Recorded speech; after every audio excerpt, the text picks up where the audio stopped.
Meanwhile, back at home, new worries of terrorist attacks on American soil as law enforcement officials are investigating at least 3 terrorism-related incidents just in the past week, including an ISIS-inspired bomb plot in New York, a synagogue vehicle ramming and shooting in Michigan, and a shooting targeting ROTC members at a Virginia university. And yet, even with all of that, Democrats refuse to vote to fund and open the Department of Homeland Security, which has been shut down now for 30 days straight. Democrats say they're willing to fund individual branches within the department, including TSA, but they will not back funding for ICE or Customs and Border Patrol until the Trump administration agrees to immigration reform, they say. Republicans have rejected the proposal, saying that they are only willing to pass a bill that fully funds all parts of Homeland Security.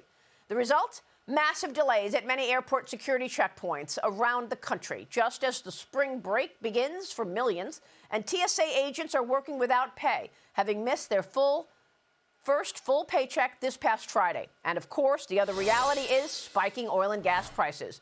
Joining me now in this Sunday Morning Futures exclusive is the Transportation Secretary, Sean Duffy. Secretary, thanks so much for weighing in this morning. We appreciate your time.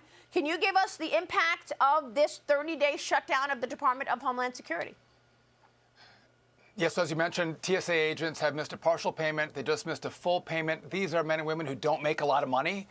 And so some of them are making choices to go, whether they're driving Uber or, waiting tables, they have to put food on their family's table. And in these places where this is happening, you're seeing really long lines, whether they're 1 hour, 3 to 4 hour lines at airports. And I think if you stand in that line, it's one thing, Maria, if you're by yourself, but if you're with some little kids or any kids for 3 or 4 hours, it's horrible. And so you can thank a Democrat who cares more about making sure that the 15 million people that they let into this country under Joe Biden, that we don't have ICE that can actually look across the country, find those radical elements who've come into the country without, by the way, without being vetted, find them and deport them. This is what these Democrats want. And so my hope is that Democrats will come to their senses, open up DHS, and then have a negotiation, have a conversation. But in the process, don't hold America hostage to just get what you want.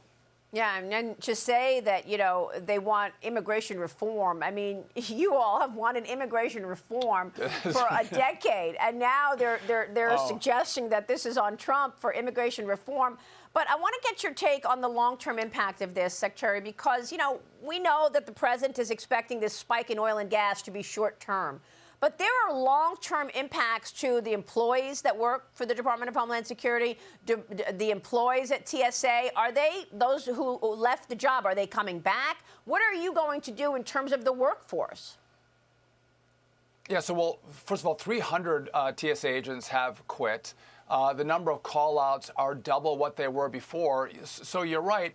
And again, we want a smooth aviation system, and aviation is split up between Homeland Security and us at the FAA and DOT, and it all has to work together to make your flying experience better. And if you stand in line for multiple hours, you might make a choice not to fly. And a lot of people have to travel for business. They have to this is spring break, so they're traveling for pleasure.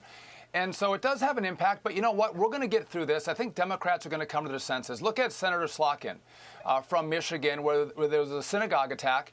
She voted every time against funding DHS.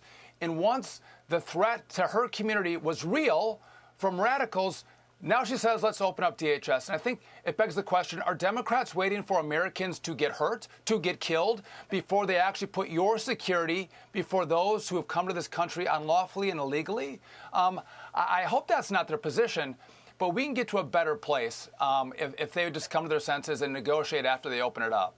Yeah, I mean, look, we were questioning what programs were being put aside, what programs were not being done because you don't have the staff in place at the airport. But then you start wondering, is it safe?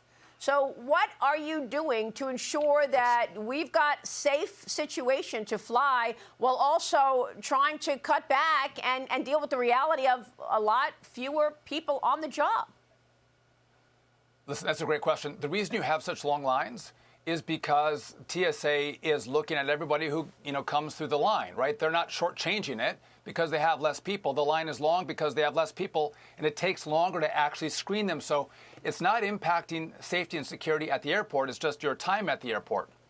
But going back to Democrats, you know what they really want?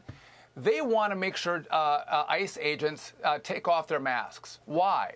So they can dox them, they can harass them, they can go to their house, to their children, to their spouses, and harangue them. That's really what they want to have happen. Donald Trump is a great negotiator, and he's willing to cut deals. You and I have seen that from him countless times. He's made offers, body cams, to put on ICE agents.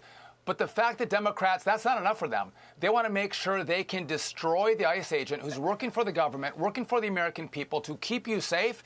They want to destroy their lives. That's their mission. Because, again, what do they want all these illegals, whether good, bad, violent, radical, they want them all in our country.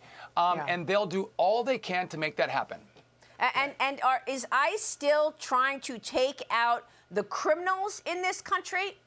Is that the priority? Illegals who are in this country who have actually committed crimes beyond just coming illegally into the country?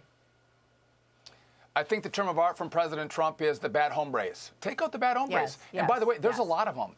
And I guess we're shocked in these different cities that ICE goes to, the number of bad people that are there. I think it's shocked even me how many bad people we find who've committed crimes, whether they're sexual assaults, murders, rapes, robberies, killing people in their cars.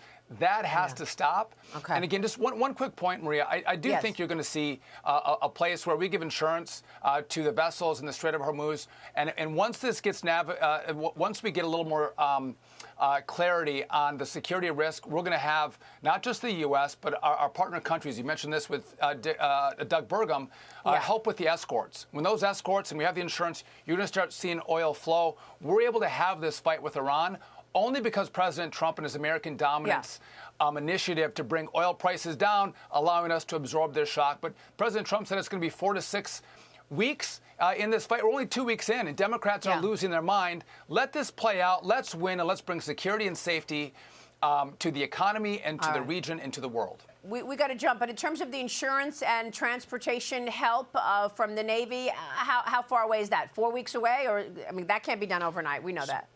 No. So we're ready. We're ready on the insurance front. That's ready to go. It's General Kane making an analysis on when is it safe to do those escorts, and then it'll go. Could be a day, could be a week. Secretary, thank you very much. We'll be watching. Transportation Secretary Sean Duffy. Be sure to like and subscribe for all the Fox News latest on YouTube and catch full shows streaming now on Fox One.